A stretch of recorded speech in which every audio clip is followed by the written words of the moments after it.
Hey hi! நம்ம RPS family life vlog இந்த சேனலுக்கு சப்ஸ்கிரைப் பண்ணி, லைக் பண்ணி, கமெண்ட் பண்ணுங்க. அப்பதான் நான் போஸ்ட் பண்ற எல்லா வீடியோஸும் இமிடியேட்டா கிடைக்கும்.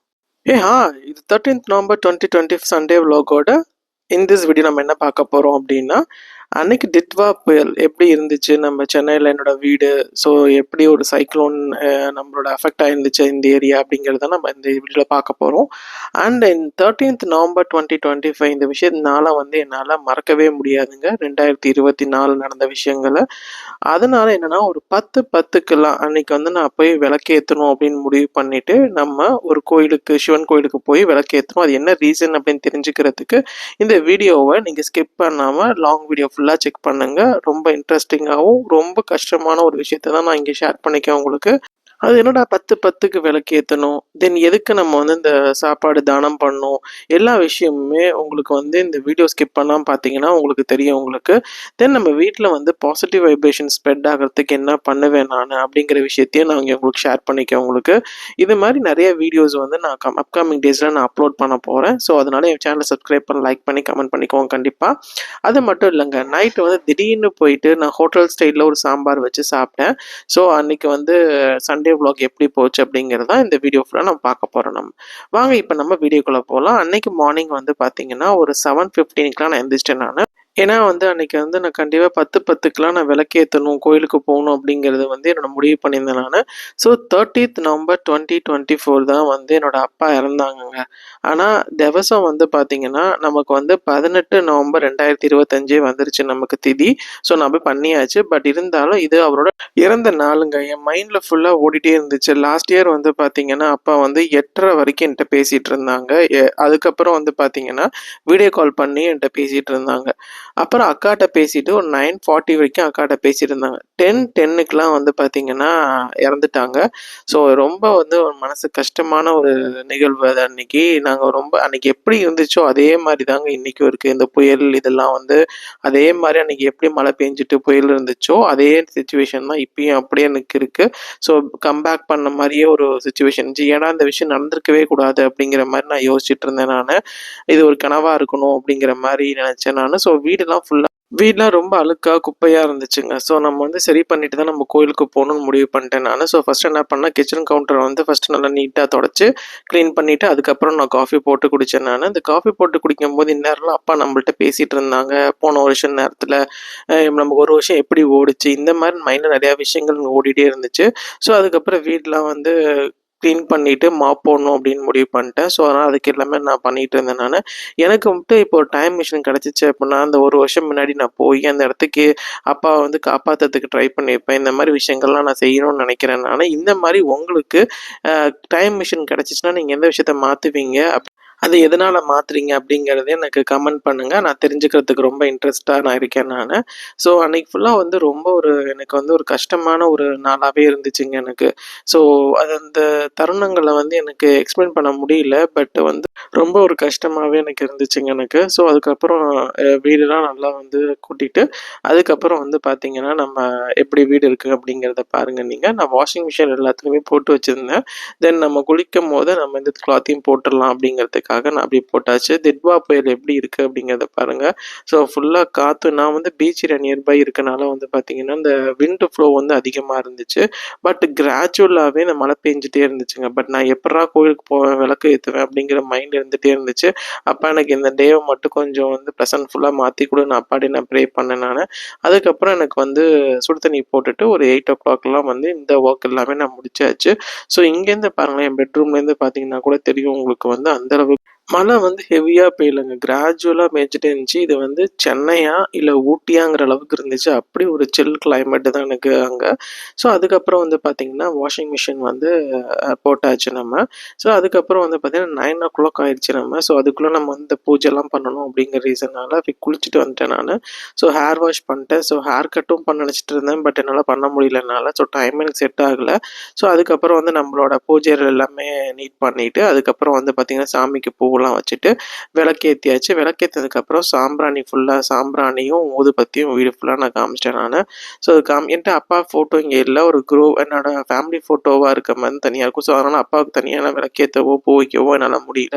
ஸோ அதனால் இந்த விநாயகர் பார்த்திங்கன்னா வாஸ்து பார்த்து வச்சு நான் வெளியே வெல்கம் பண்ணுற மாதிரி வச்சுருப்பேன் நான். இது ரொம்ப நல்ல விஷயங்கள், பாசிட்டிவ் வைப்ரேஷன்ஸ் உள் வீட்டுக்குள்ள கொண்டு வரும் நமக்கு. ஸோ இங்கே சத்ரு சம்ஹாரமூர்த்தியோட இது இருக்குது, அன்னபூர்ணி அம்மன், இந்த மாதிரி எல்லா விஷயமும் நான் கிச்சனில் வச்சுருக்கேன் நான். ஸோ இதுக்கு எல்லாமே தீபம் தும்பம்லாம் நம்ம காமிச்சாச்சு. ஸோ காமிச்சிட்டு வீடு ஃபுல்லாகவே கொஞ்சம் எனக்கு பாசிட்டிவ் வைப்ரேஷனாகவே இருந்துச்சு. இங்கே பாருங்கள், அப்பாவோட ஃபோட்டோ நான் காமிக்கிறேன் உங்களுக்கு. ஸோ இதான் என்னோட அப்பா அம்மா. ஸோ இவரை தான் நான் மிஸ் பண்ணிகிட்ருக்கேன். அந்தளவுக்கு ஒரு நல்ல பர்சனுங்க. பார்க்குற எல்லாத்துக்குமே பிடிக்கும். அவரும் ஒரு ஹெல்பிங் டெண்டன்சி, எல்லா விஷயங்களும் சொல்லுவாங்க. பட் எல்லாருக்குமே அப்பானா பிடிக்கும். பட் இவர் எல்லாருக்குமே பிடிக்குங்க. இன்ன வரைக்கும் யாருமே எனக்கு ஒரு நெகட்டிவாக சொன்னதே கிடையாது அப்பாவை பற்றி. ரிலேட்டிவ்ஸ் கொண்டு, ஃப்ரெண்ட்ஸ் கொண்டு. ஸோ அதுக்கப்புறம் பார்த்திங்கன்னா சூடம் ஏற்றி நம்ம வீடு ஃபுல்லாக எல்லாம் காமிச்சாச்சு நமக்கு. ஸோ இந்த மாதிரி நிறைய தருணங்கள் எனக்கு இருக்கும் போதெல்லாம் அப்பா தான் கூட இருப்பார். இப்படி பூஜை பண்ணு, இப்படி புனஸ்காரம் பண்ணு, இப்படி சாமி கும்பிடுன்னு சொல்லுவாங்க. பட் எனக்கு இது அப்பா இல்லாமல் பண்ணுறது ரொம்ப கஷ்டமாக எனக்கு இருந்துச்சு எனக்கு. ஸோ 9:30க்குள்ளே நான் பார்த்திங்கன்னா எல்லா பூஜையும் நான் பண்ணியாச்சு. பண்ணிவிட்டு கோயிலுக்கு போகிறதுக்கான நான் அவுட்ஃபிட் இதுதான் நான் போட்டிருந்தேன். ஏன் நான் ப்ளூ கலர் ரிசம்பிளன்ஸ் பண்ணிக்கேன் அப்படின்னா, அப்பா இருந்த அன்றைக்கி நான் ப்ளூ கலரில் ஒரு டிஷர்ட் தான் போட்டிருந்தேன். ஸோ அதனால் எனக்கு பார்த்திங்கன்னா அந்த ப்ளூவே நான் போடணும் அப்படிங்கிற ரீசனால் நான் போட்டிருந்தேன் நான். ஸோ அன்றைக்கி என்னோடய அவுட்ஃபிட் பார்த்திங்கன்னா ஒரு ப்ளூ கலர் டெனிமில் பார்த்திங்கன்னா ஒரு சாக்கர் பேண்ட்டு அண்டு ஒரு ராயல் ப்ளூவில் டிஷர்ட்டு அண்ட் இந்த இது ஐ கிளாஸும் நான் வியர் பண்ணியிருந்தேன். ஏன்னா எனக்கு மழை தண்ணியில் கண்ணு தண்ணி பட்டு இன்ஃபெக்ஷன் ஆகிருந்துச்சு. ஸோ அதனால் வாசன் ஹேர்லேருந்து ப்ரொடெக்டிவ் இதெல்லாம் எனக்கு கொடுத்துருந்தாங்க. ஸோ நான் இப்போ கோயிலுக்கு நான் கிளம்பியாச்சுங்க. ஸோ கோயிலுக்கு பார்த்திங்கன்னா நான் எதுவும் எடுத்துகிட்டு போகல. அங்கே போய் நம்ம வாங்கிக்கலாம். ஏன்னா மழையாக இருக்கனால நான் எந்த கோயில் போகணும் அப்படிங்கிற டிசைட் பண்ணவே இல்லை. ஏன்னா திருவான்மையூர் ரொம்ப ஃபேமஸான மருதீஸ்வர் கோயில் தான் நான் போகலான்னு நினச்சிட்டு இருந்தேன் நான். ஸோ அதுக்கப்புறம் அப்படி மழை அதிகமாக இருந்துச்சுன்னா நம்ம கோடீஸ்வரன் லிங்கம் கொட்டிவாக்கத்தில் இருக்க அங்கே போகலான்னு முடிவு பண்ணியிருந்தேன். ஸோ அதுக்கப்புறம் பேகு கோடெல்லாம் எடுத்துகிட்டு நேராக வந்தாச்சு. லாஸ்ட் இயர் இந்த வீட்டில், அதாவது என் தம்பி வீட்டில் இருக்கும் போது தான் எனக்கு இந்த மாதிரி நியூஸே வந்துச்சு, அப்பா இறந்துட்டாங்கன்னு சொல்லிட்டு. ஸோ அந்த தருணங்கள் எல்லாத்தையும் நான் திருப்பி நான் மெமரி கொண்டு வரும்போது ரொம்ப கஷ்டமாக இருந்துச்சு. ஏன்னா இதேமாதிரி சைக்ளோன் சுச்சுவேஷனில் எனக்கு பார்த்திங்கன்னா எனக்கு கார்லாம் கிடைக்கல. ஸோ ஃப்ளைட்டும் கேன்சல் பண்ணியிருந்தாங்க. ஸோ எப்படா திருச்சி போகிறதுங்கிற சுச்சுவேஷன் இருந்துச்சு. பட் தம்பி எப்படி என்னை சேஃப்கார்ட் பண்ணி என்னை கூட்டி போயிட்டாங்க. ஸோ நான் இன்னைக்கு அதனால் மருதீஸ்வர் கோயிலில் போயிட்டு நம்ம 10:10க்கெலாம் விளக்கேற்றணும்னு நினச்சிட்டு இருந்தேன் நான். என்னமோ தெரியல, மருதீஸ்வர் நான் வரணுங்கிறதுக்காகவே மழை நிறுத்தினாரான்னு தெரியல. ஸோ அந்த டைம் பார்த்திங்கன்னா மழை ட்ரிசிலிங் எதுவுமே இல்லைங்க. ஆனால் நான் போய் வண்டி இறங்கிட்டு உள்ளே கோயிலுக்குள்ளே போகும்போது மழை பெய்ய ஸ்டார்ட் ஆயிடுச்சு உங்களுக்கு. ஸோ இந்த திருவான்மியூரில் மருதீஸ்வரர் கோயிலுக்கு எத்தனை பேர் வந்திருக்கீங்க? உங்களுக்கு இந்த கோயில் பற்றி இந்த இன்ஃபர்மேஷன்ஸ் ஏதாவது தெரியணும் அப்படின்னா கமெண்ட் பண்ணுங்கள். கண்டிப்பாக நான் அதை பற்றியான இன்ஃபர்மேஷன்ஸ்லாம் உங்களுக்கு ஷேர் பண்ணுறேன் உங்களுக்கு. இது பாடல் பெற்ற ஸ்தலம் தாங்க. ஸோ இங்கே அப்பாவுக்கு நான் விளக்கேற்றுறது ரொம்ப விசேஷமாக நினைக்கிறேன் நான். ஸோ தம்பி போயிட்டு பார்த்தீங்கன்னா பூவு, வில்வம் இதெல்லாம் வாங்கிட்டு இருந்தான். நான் போயிட்டு விளக்கு வாங்கணும் அப்படிங்கிற ரீசனாக விளக்கு வாங்குறதுக்காக நான் இங்கே வந்துட்டேன் நான். ஸோ மழை ஸ்டார்ட் ஆயிடுச்சுங்க. உள்ளே பாருங்கள் எப்படி இருக்குது அப்படின்னு சொல்லிட்டு. ஸோ இதாங்க மருதீஸ்வரரோட என்ட்ரன்ஸ், உங்களுக்கு கோயிலோட என்ட்ரன்ஸ். உங்களுக்கு இதோட புராணங்கள் தெரியணும் அப்படின்னா கமெண்ட் பண்ணுங்கள். கண்டிப்பாக நான் ஷேர் பண்ணேன். ரொம்ப இன்ட்ரெஸ்டிங்காக இருக்குங்க. ஸோ இங்கேருந்து டேரெக்டாக நான் கோயிலுக்குள்ளே வந்தோன்னே பார்த்தீங்கன்னா மழை தான். ஸோ கொடை பிடிச்சிட்டு நாங்கள் ஃபஸ்ட்டு நம்ம விளக்கேற்றலாம்னு டைமிங் பார்த்தீங்கன்னா இப்போ டைம் நமக்கு இருந்துச்சு.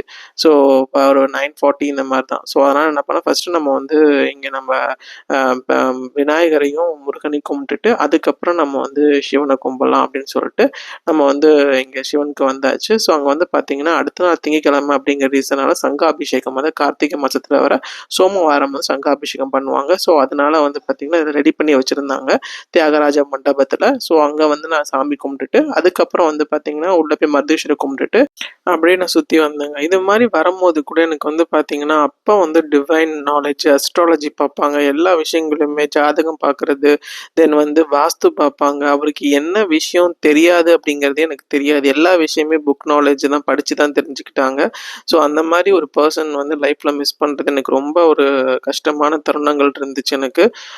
எப்போ இனிமேல் நம்ம யார்கிட்ட இதை பற்றி பேசுவோம், யார்கிட்ட இதை பற்றி கேட்போம் அப்படிங்கிற மாதிரி இருந்துச்சு. எல்லாமே எனக்கு ஒரு கண்ணை கட்டி காட்டில் விட்ட மாதிரியான சுச்சுவேஷன் சிச்சுவேஷன் இருந்துச்சு. ஏன்னா எனக்கு வந்து அப்பா தான் ரொம்ப பிடிச்ச ஒரு பர்சன் எனக்கு இந்த உலகத்திலே எனக்கு. ஸோ அதனால் வந்து டைமும் வந்து 10 ஆக போகுது. ஸோ அதனால் வந்து பார்த்தீங்கன்னா விளக்கெல்லாம் ஏன்னா அங்கே யாரும் விளக்கே ஏற்றல. ஏன்னா மழை பெஞ்சிட்டு இருக்குன்னா. பட் நான் மட்டும் தான் அங்கே விளக்கு ஏற்றிருந்தேன் நான். ஸோ வந்து பார்த்தீங்கன்னா விளக்கு வந்து ஒரு 5 விளக்கு நான் வந்து ஏற்றிருந்தேன் நான். இதே மாதிரி அப்பாவுக்கு வந்து நல்லபடியாக வந்து அவருக்கு சாந்தி கிடைக்கணும், அவர் வந்து கடவுள்கிட்ட போயிடணும் அப்படிங்கிற மாதிரி நான் ப்ரே பண்ணிவிட்டு அந்த விளக்கை வந்து மருதீஸ்வர்கிட்ட வேண்டிக்கிட்டு திரிபுர சுந்தரி தாய்க்கும் வேண்டிக்கிட்டு நான் வந்து என்னோடய ஃபேமிலி நல்லா இருக்கணும் அப்படின்னு நினச்சி அவர் இந்த கொடிமரத்துலேருந்து சிவனுக்கு காமிச்சு நான் வேண்டிக்கிட்டேன் நான். ஸோ இது மாதிரி வந்து பார்த்திங்கன்னா தருணங்கள் என் லைஃப்பில் இனிமேல் ஃபர்தராக வரக்கூடாது அப்படிங்கிறது மட்டும்தான் என்னோட ஒரே ஒரு. அது இல்லாமல் ஃபேமிலி நல்லா இருக்கணும் அப்படிங்கிறதுக்காக தான் நான் வந்து இருக்கிறது நான். ஸோ இது மாதிரி எத்தனை பேர் அப்படிங்கிறத கமெண்ட் பண்ணுங்க. நீங்க எப்படி அந்த விஷயத்த கோ த்ரூ பண்ணீங்க அப்படிங்கிறதையும் எனக்கு கமெண்ட் பண்ணுங்க. கண்டிப்பா எனக்கு அது வந்து யூஸ்ஃபுல்லா இருக்கும் எனக்கு. ஸோ தீபமும் நல்ல விதமா நான் ஏத்தியாச்சு. ஏத்திட்டு வேண்டிக்கிட்டு நான் அப்படியே பிரகாரத்தை சுத்த ஆரம்பிச்சாச்சு. ஸோ சுத்தும்போது பார்த்தீங்கன்னா அந்த சைட்லேயே வந்து நம்ம வந்து மருதீஸ்வரர் இதோட தலை விருட்சமும் இருக்கும். பக்கத்துலேயே வந்து பார்த்தீங்கன்னா நாக தேவதைகள் இருப்பாங்க. அதையும் நீங்கள் வேண்டிக்கிட்டு அப்படியே ஸ்ட்ரெயிட்டாக வந்தீங்க அப்படின்னா நம்ம வந்து திரிபுர சுந்தரி தாய் சன்னதிக்கு வந்துடுவோம் நம்ம. அவங்கள மட்டும் நீங்கள் பார்த்தீங்கன்னா அவ்வளோ ஒரு அழகாக இருப்பாங்க. அந்த ஒரு அம்சமாக இருக்கும் உங்களுக்கு அந்த அம்மனை பார்க்கும்போது உங்களுக்கு. அதுக்கப்புறம் அது பக்கத்துலேயே வந்து பார்த்தீங்கன்னா உங்களுக்கு வந்துட்டு நம்ம நிறைய சாமிகள்லாம் இருக்குது. ஸோ பட் மழை பெஞ்சனால என்னால் ரொம்ப நேரம் வந்து அங்கே வெயிட் பண்ண முடியல. ஏன்னா ஃபர்தராக வந்து பார்த்தீங்கன்னா எனக்கு ஒரு 10 பேத்துக்காவது அன்னதானம் அன்னைக்கு பண்ணணும் அப்படிங்கிறது எனக்கு ஒரு ஆசையாக இருந்துச்சு. பட் இந்த மழை விஷயம்னால என்னால் அந்த விஷயத்த வந்து ஃபுல்ஃபில்டாக பண்ண முடியல. நான் பண்ணினேன். அது பண்ணதை யாருக்கு பண்ணேன் என்னன்னு தெரிஞ்சுக்கிறதுக்கு இந்த வீடியோ ஸ்கிப் பண்ணாமல் ஃபுல்லாக பார்த்தீங்கன்னா உங்களுக்கு தெரியும் அதுக்கப்புறம் நடந்துச்சு அப்படின்னு சொல்லிட்டு. அம்பாள் சன்னதிலேருந்து வெளியே வந்தீங்க அப்படின்னா நம்ம சரபேஸ்வர் இருப்பார் இந்த தூணில். இதுக்கு சரபேஸ்வர் பூஜைலாம் பண்ணிட்டு இருந்தாங்க. ரொம்ப சிறப்பாகவும் சூப்பராக இருக்கும். இந்த சரபேஸ்வரர் வந்து பார்த்திங்கன்னா இந்த சண்டே அன்னைக்கு ராகு காலத்தில் கும்பிடுவாங்க. ரொம்ப விசேஷமாக இருக்கும் உங்களுக்கு இந்த சரபேஸ்வர் பூஜை. ஸோ ரொம்ப ஒரு ஹாப்பியான மூமெண்ட்டாக திருப்பி எனக்கு வந்து அந்த சரபேஸ்வர் கும்பிடு ரொம்ப ஹாப்பியாக இருந்துச்சு எனக்கு. அதுக்கப்புறம் பார்த்தீங்க அப்படின்னா நமக்கு வந்து ஒரு மேரேஜ் கப்புள்ஸை பார்த்தேன் நான். ஸோ கோயிலில் வந்து அப்பாவுக்கு வேண்டிட்டு வரும்போதே வந்து பார்த்திங்கன்னா எல்லா விஷயத்தையும் எனக்கு பார்க்குற மாதிரி இருந்துச்சு எனக்கு ஒரு மேரேஜ் கப்பல் பார்த்ததுனால. ஸோ அதுக்கப்புறம் வந்து பார்த்தீங்கன்னா நிறைய அன்றைக்கி வந்து மழை பெஞ்சதுனால வந்து பார்த்திங்கன்னா ஃபோட்டோ ஷூட்ஸ்லாம் வெளியே நின்று எடுக்க முடியல. ஸோ 2-3 கப்பல் எல்லாமே கோயிலில் நின்று தான் எடுத்துகிட்டு இருந்தாங்க. ஸோ மருதீஸ்வரர் நல்லபடியாக கும்பிட்டுட்டு நான் அங்கேருந்து கிளம்பியாச்சு. நானும் தம்பியும் தான் போனோம். ஸோ அங்கேருந்து கிளம்பி நான் வந்து நேராக வந்து எங்கே போனேன் அப்படின்னா நம்ம வந்து யாருக்கு அன்னதானம் பண்ணணும், யாரும் இருக்காங்களா அப்படின்னு சொல்லி பார்த்தேன். ஏன்னா மழைனால வந்து பார்த்தீங்கன்னா நிறைய பேர் இல்லை. பட் நீங்கள் கோயில்கிட்டே கொடுத்தீங்கன்னா கோயிலில் பிரசாதம்லாம் கொடுத்துருக்காங்க. நம்ம அந்த இது வந்து ஃபுட்டு வந்து ஒரு பசிக்கிறவங்களுக்கு போகாது அப்படிங்கிற ரீசன்னால் எனக்கு அங்கே கொடுக்க பிடிக்கல. ஸோ அதனால் என்ன பண்ணேன் அப்படின்னா நான் வந்துட்டு வெளியே நம்ம யாராவது இருக்காங்களா அப்படின்னு சொல்லிட்டு சுற்றி பார்த்துக்கிட்டே இருந்தேன் நான். ஸோ வரும்போது நல்ல ஒரு மழை பெஞ்சிட்டு இருந்தனால எங்களால் ரொம்ப டீப்பாலாம் போயிட்டு ஸ்ட்ரீட் வைஸாலாம் பார்க்க முடியல. முன்னெல்லாம் வந்து மழை இல்லைன்னா நிறைய பேர் நிற்பாங்க, சாப்பாடு கேட்பாங்க. கேட்டாலும் நம்ம வந்து பக்கத்தில் மாடு இருக்கும், அதுக்கும் நம்ம வாங்கி தரலாம் அந்த மாதிரிலாம் நினச்சிட்டு இருந்தேன் நான். பட் அதுக்கப்புறம் வந்து பார்த்தீங்கன்னா நேராக ஸ்ட்ரெயிட்டாக நீங்கள் அந்த திருவான்மியூர்லேயே போனீங்க அப்படின்னா ஒரு ஸ்லிப்பர் தைக்கிறவர் இருந்தார். ஸோ அவர்கிட்ட கேட்டேன், ஐயா சாப்பிடுவீங்களா அப்படின்னு சொல்லிட்டு. சாப்பிட்றேன்ப்பா அப்படின்னு சொல்லி சொன்னார். ஸோ நேராக போய் ஹையர் கடைக்கு போயிட்டு அங்கே போய் என்ன பண்ணேன் அப்படின்னா அவர்கிட்ட கேட்டேன் என்ன சாப்பிட்ணும், எதுவும் வாங்கி கொடுப்பா அந்த பாருங்க அந்த கார்னரில் இருப்பார் உங்களுக்கு. அவர்கிட்ட என்ன பண்ணேன்னா அந்த சாப்பாடை கொடுத்துட்டு காலை தொட்டு கும்பிடுத்து அவருக்கு ஒரு 50 ரூபா காசு கொடுத்துட்டு வந்தேன் நான். ஏன் அப்படின்னா அப்பா அந்த மாதிரி தான் சொல்லி கொடுத்துருக்காங்க. ஏன்னா தாத்தா பாட்டிக்கு நான் கும்பிடும் போதெல்லாம் இந்த மாதிரி தான் நான் பண்ணுவேன் நான், என்னைய தான் கூட்டி போவாங்க. ஸோ அவருக்கு சாப்பாடு கொடுத்துட்டு நான் சாப்பிட்றதுக்காக வந்தாச்சு. ஸோ வந்து பார்த்திங்கன்னா காலைல வந்து தோசையும் இந்த சட்னியும் தான் சாப்பிட்டேன் அந்த ஐயர் கடையில். சூப்பராக இருக்குங்க இங்கே. ஸோ அது வந்து ஒரு சாட்டிஸ்ஃபைடான எனக்கு ஒரு நம்ம எல்லா பிரேக்ஃபாஸ்ட்டாக இருந்துச்சு. அதுக்கப்புறம் சூடாக காஃபி ஐயர் கடை காஃபி குடிச்சிட்டு அங்கேருந்து நான் வந்து வீட்டுக்கு கிளம்பியாச்சு. வெளியே வந்து பார்த்தீங்க அப்படின்னா ஒரு டெத்து ஒன்று போயிட்டு இருந்துச்சுங்க. ஸோ இன்றைக்கி வந்து கோயிலில் வந்து ஒரு மேரேஜ் கப்புள் பார்த்தோம் 2-3 பேர். அதுக்கப்புறம் பார்த்தீங்கன்னா ஒரு டெத்தையும் நம்ம இன்றைக்கி பார்த்தாச்சு. ஸோ அப்படியே எனக்கு வந்து 2024 30 நவம்பர் எப்படி இருந்துச்சோ அதே மாதிரி ஒரு ஃபீல் தான் எனக்கு இருந்துச்சு. மேலே வந்தாச்சுங்க. வந்து பார்த்தீங்க அப்படின்னா நம்ம வந்து காரிடார் ஃபுல்லாக வந்து பார்த்தீங்கன்னா காக்காவும் புறாவோட ஃபெதர்ஸு அதோட கக்காலாம் இருந்துச்சு. ஸோ அதை வந்து நம்ம இப்போ வாஷ் பண்ணிடலாம் நம்ம. ஏன்னா வந்து நீங்கள் வெயில் சீசன் கொஞ்சம் இருக்கும்போது நீங்கள் இப்போ இது பண்ணிங்கன்னா கொஞ்சம் அதை வாஷ் பண்ணுறதெல்லாம் கஷ்டம் உங்களுக்கு. ஸோ இப்போ வந்து பார்த்தீங்கன்னா ஆல்ரெடி நம்ம மழை பெஞ்சனால கொஞ்சம் வாட்டரியாக தான் அந்த இடம் இருந்தனால என்ன பண்ண ஈஸியாக இருந்துச்சு எனக்கு அதெல்லாம் தேய்ச்சி கழுவி இது பண்ணுறதுக்கு. ஸோ இது ஒரு 1.5 ஹவர்ஸ் எனக்கு எடுத்துக்கிச்சு நல்லா தேய்ச்சி கழுவி எடுக்கிறதுக்கு. ஸோ அதுக்கப்புறம் இந்த பிளான்ட்டையும் வந்து நான் இங்கே வச்சுட்டேன். நான் முன்னாடி இங்கே வந்து பார்த்தீங்கன்னா ட்ரையான ஒரு பிளான்ட் தான் இருந்துச்சு. ஸோ அதுக்கப்புறம் வந்து பார்த்தீங்கன்னா நம்மளோட துணியெல்லாம் வாஷ் பண்ணி ட்ரைன் ஆகிருந்துச்சு. ஸோ அதெல்லாம் நம்ம காய வைக்கணும், எல்லாமே காய வச்சாச்சு.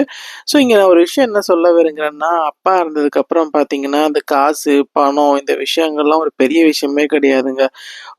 9 9 மணி வரைக்குமே ரொம்ப ஆக்டிவாக இருந்தாலும் 10:10க்கெல்லாம் இறந்துட்டாருங்க. ஸோ அவரோட மொபைல் இங்கே தான் இருக்குது, அவர் காசு இங்கே தான் இருக்குது, ஆனால் எதுவுமே அவர் எடுத்துகிட்டு போக கிடையாது. ஸோ அதனால் வந்து நம்ம கொண்டு போகிறது ஒன்லி புண்ணியத்தை மட்டும் தான் நம்ம கொண்டு போவோம். ஸோ புண்ணியத்தை சேர்க்கறதுக்கு ரொம்ப ட்ரை பண்ணுங்க நீங்கள் எல்லாருமே. ஸோ அதுக்கப்புறம் வந்து பார்த்தீங்கன்னா நம்ம வந்து சரி நம்ம ஜெப்டோவில் வந்து பார்த்தீங்கன்னா நான் வந்து லஞ்ச் ஆர்டர் பண்ணியிருந்தேன். ஸோ என்னென்னா சப்பாத்தியும் பன்னீர் பட்டர் மசாலாவும் தான் ஆர்டர் பண்ணியிருந்தேன் நான். ஸோ அதனால் வந்து அந்த எண்ணெய் இதெல்லாம் கொஞ்சம் ப்ரொவிஷன்ஸ்லாம் இல்லாமல் இருந்துச்சு, மாவு இதெல்லாம். ஸோ அதெல்லாமே ஆர்டர் பண்ணி அது வந்தாச்சு. ஸோ அதை வந்து நான் எடுத்து வச்சுட்டு நம்ம வந்து சப்பாத்தியும் பன்னீர் பட்டர் மசாலா இருக்கு இல்லையா, அதையும் நம்ம வந்து சாப்பிட்டுட்டு ஸோ நம்ம வந்து தூங்கியாச்சு. தூங்கிட்டு ஈவினிங் ஒரு 6:30 7 போல் தான் நம்ம எழுந்திரிச்சோம். ஸோ எழுந்திரிச்சு ஃபேஸ் வாஷ் பண்ணிவிட்டு நம்ம வராகி அம்மனுக்கு விளக்கும் ஏற்றியாச்சு. விளக்கு ஏற்றி அன்றைக்கி சாமியும் நம்ம கும்பிட்டாச்சு. ஸோ அதுக்கப்புறம் பார்த்திங்கன்னா நம்ம வந்து கிச்சன் போயிட்டு காஃபி போட்டேன் நான். ஸோ அதுக்கப்புறம் இந்த பாசிட்டிவ் வைப்ரேஷனுக்கு நான் என்ன பண்ணுவேன் அப்படின்னா, இந்த மாதிரி வந்து வாஸ்து பாதத்தில் வந்து தண்ணி ஊற்றி இது மாதிரி நம்ம இது பண்ணோம் அப்படின்னா நல்லா இந்த ஏர் எல்லாம் ப்யூரிஃபை ஆகி நல்ல ஒரு ஸ்மெல் ப்ளசண்ட்டாக இருக்கும் உங்களுக்கு. ஸோ இது நீங்கள் வந்து வீக்லி ஒன்ஸோ 2வைஸோ நீங்கள் இந்த மாதிரி எல்லா ரூம்லேயும் ஒவ்வொரு ரூமில் வச்சு இது பண்ணீங்க அப்படின்னா ரொம்ப விசேஷம். இது இப்படி இல்லை அப்படின்னா நீங்கள் சாம்பிராணி இதெல்லாம் போட்டிங்கனாலே உங்களுக்கு வந்து ஒரு பாசிட்டிவ் வைப்ரேஷன் கிடைக்கும் உங்களுக்கு. ஸோ அதுக்கப்புறம் வந்து பார்த்தீங்கன்னா நான் வந்து கேபிள் வந்து கட் பண்ணிட்டேன். நம்ம ஒரு ஆளுக்கு எதுக்கு கேபிள், நம்ம எல்லாமே நம்ம மொபைலில் பார்த்துக்குறோம் அப்படிங்கிற ரீசனால் நான் இது பண்ணல. ஸோ அப்புறம் வந்து வெப் சீரிஸான ஃபேமிலி சீரிஸ் பார்த்துட்டு இருந்தேன். எத்தனை பேருக்கு அந்த ஃபேமிலி வெப் சீரிஸ் பிடிக்கும் அப்படிங்கிறத கமெண்ட் பண்ணுங்கள். ஸோ அதுக்கப்புறம் வந்து என்னோட டின்னர் பண்ணலாம் அப்படின்னு யோசிச்சுட்டே இருந்தேன் நான். ஸோ அதுக்கப்புறம் ஒரு 7:30 போல் சரி ஓகே ஹோட்டல் ஸ்டைலில் குருமா நம்ம சாம்பார் வைக்கலாம் அப்படின்னு சொல்லிட்டு வச்சு ரொம்ப ஈஸியாகவும் சூப்பராக இருந்துச்சுங்க இது. ஸோ இது அப்கமிங் டேஸில் நமக்கு லாங் வீடியோவாக நம்ம இந்த சேனலில் போடுவோம். நீங்கள் பாருங்கள், பார்த்துட்டு நீங்களும் செஞ்சு பார்த்துட்டு எப்படி இருந்துச்சு அப்படின்னு சொல்லுங்கள். ஸோ சிங்க்லலாம் பாத்திரம் போட்டிருந்துச்சு நமக்கு. ஸோ இதுக்கப்புறம் வந்து போயிட்டு நான் வந்து நம்மளோட மெயின் டோர் ஓப்பன் பண்ணிட்டேன். ஏன்னா வந்து ரொம்ப அந்த தத்வா புயல்னால பார்த்தீங்கன்னா ரொம்ப சில்னஸாகவும் இதாகவும் இருந்துச்சு. மழை வந்து பேஞ்சிக்கிட்டே தான் இருந்துச்சு. ஸோ நான் போய் எப்படி இருக்குது நம்ம வெளியே இருக்குது அப்படின்னு சொல்லி பார்த்தேன். அதே இல்லாமல் ஜெப்டோவில் வந்து பார்த்தீங்கன்னா சில திங்ஸ்லாம் ஆர்டர் பண்ணியிருந்தேன் நான். ஏன்னா நம்ம மார்னிங் ஆர்டர் பண்ணும்போது அந்த விஷயம்லாம் ஞாபகம் இல்லை. ஸோ அதுக்கப்புறம் வந்து ஜெப்டோவில் ஆர்டர் பண்ணியிருந்தேன். ஸோ வந்தவரும் பாவம் கஷ்டங்க, அவருக்கு மழையில் வந்து கஷ்டப்பட்டு வந்தேன். நானும் ஒரு 3 ஸ்டெப்பு போயிட்டு தான் அவர்கிட்ட திங்ஸில் ப்ரொவிஷன்ஸ்லாம் வாங்கிட்டு வந்தேன் நான். ஸோ அதுக்கப்புறம் வந்து பார்த்தீங்கன்னா தோசையும் நம்ம ஹோட்டல் சைடு குருமாவும் தான் வச்சு சூப்பராக சாப்பிட்டோம் நம்ம. ஸோ அதுக்கப்புறம் வந்து பார்த்தீங்கன்னா இந்த மாவு தான் நான் வந்து இப்போதைக்கு யூஸ் பண்ணுறேன். இதே வந்து இட்லிக்கு வேறு பிராண்ட் மாவும், தோசைக்கு இந்த மாவும் நான் யூஸ் பண்ணுறேன். ஏன்னா ஜெப்டோவில் இதான் கிடைக்கிது எனக்கு. ஸோ இதை இப்போல்லாம் முக்கால்வாசி ஜெப்டோவில் ஆர்டர் பண்ணுறது எதுவுமே நான் வெளியே போகிறதே கிடையாது இப்போ. ஸோ அதுக்கப்புறம் வந்து பார்த்தீங்கன்னா 11 o'clockலாம் இந்த சண்டே vlog இந்த மாதிரி வீடியோஸ் பார்க்க சேனல் சப்ஸ்கிரைப் பண்ணி லைக் பண்ணி கமெண்ட் பண்ணுங்கள் ஃப்ரெண்ட்ஸ். பாய்.